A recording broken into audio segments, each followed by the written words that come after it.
আপনার 2.5% টাকা 1 লক্ষ টাকা হলে পাবনা 2.5 টাকা, 1 কোটি টাকা হলে 2.5 লক্ষ টাকা। এইভাবে যাদের আল্লাহ দান সম্পদ দান করেছেন, নগদ অর্থের সাথে মিলিয়ে মূল্যমান নির্ধারণ করে তারা যাকাত আদায় করবেন। আরো বিষয় হলো ব্যবসা বাণিজ্যের টাকা, নগদ টাকা উপস্থিত হয়েছে। এত নাও থাকতে পারে, কিন্তু শত কোটি টাকা, হাজার কোটি টাকার ব্যবসা আছে। এখানে অনেক বড় জামাত অনুষ্ঠিত হবে। আপনার কাপড়ের 2 লক্ষ লোকের দোকান হোক, রডের দোকান হোক, জামাত একসঙ্গে হবে। বড় বড় বিষয়গুলো।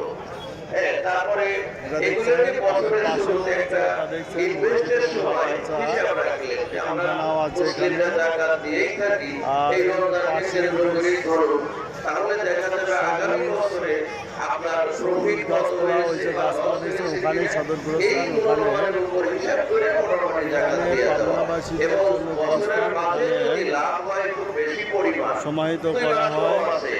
কিন্তু সেক্ষেত্রে আপনি আদায় পাশে আছে একটা খ্রিস্টান যখন থেকে খুব বেশি পরিমাণ প্রফিট, কোটি কোটি টাকা, আমরা হয়তো ছোট ব্যবসায়ী, বড় ব্যবসায়ীদের কোটি কোটি টাকা যদি হয় তাহলে আরো বেশি দিতে হয়, লাখ লাখ টাকা জায়গা। সেই ক্ষেত্রে সময় শেষে 21 মার্চ 2000 মাসের ফের আছে, এখানে পুকুরের মাছ আছে, অন্যান্য এরকম পোল্ট্রি নিজের ব্যবসা যারা করে, এখন শত কোটি টাকার কোটি কোটি টাকার ব্যবসা হয় লাখ মিলিয়ে। তো এইভাবে দেখা যায় হিসাব করে স্থানীয় ওলামাদের কাছে, ইমাম সাহেবের কাছে জিজ্ঞেস করে এর থেকে একটু জেনে নিয়ে সুন্দরভাবে এটা ফরজ।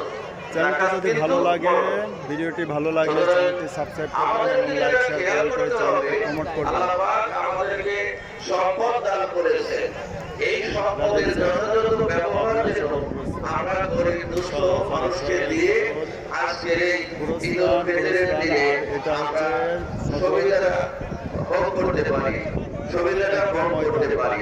আল্লাহ পাক তৌফিক দিন যে আমরা মসজিদ, এছাড়া ওখানে একটা ওযু করার জন্য যদি আমাদেরকে খেয়াল রাখতে হবে যে সব কিছুর জন্য ইখলাস নিয়ে আমরা যে কাজটা করব সেই কাজটি যেন পরিপূর্ণ মনোযোগ সহকারে আল্লাহর জন্য খাসভাবে করতে পারি।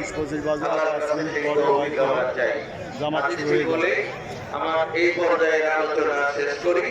সেটা হলো নামাজ, রোজা, হজ, যাকাত ইত্যাদি যে ইবাদতগুলো একটি হাদিসের মধ্যে এগুলোকে বিধৃত করা হয়েছে। বুনিয়াল ইসলামু আলা খামস, শাহাদাতু আল্লা ইলাহা ইল্লাল্লাহ ওয়া আন্না মুহাম্মাদার রাসূলুল্লাহ ওয়া ইকামিস সালাত ওয়া ইতাইজ যাকাত ওয়াল হজ ওয়া সাওম রমাদান।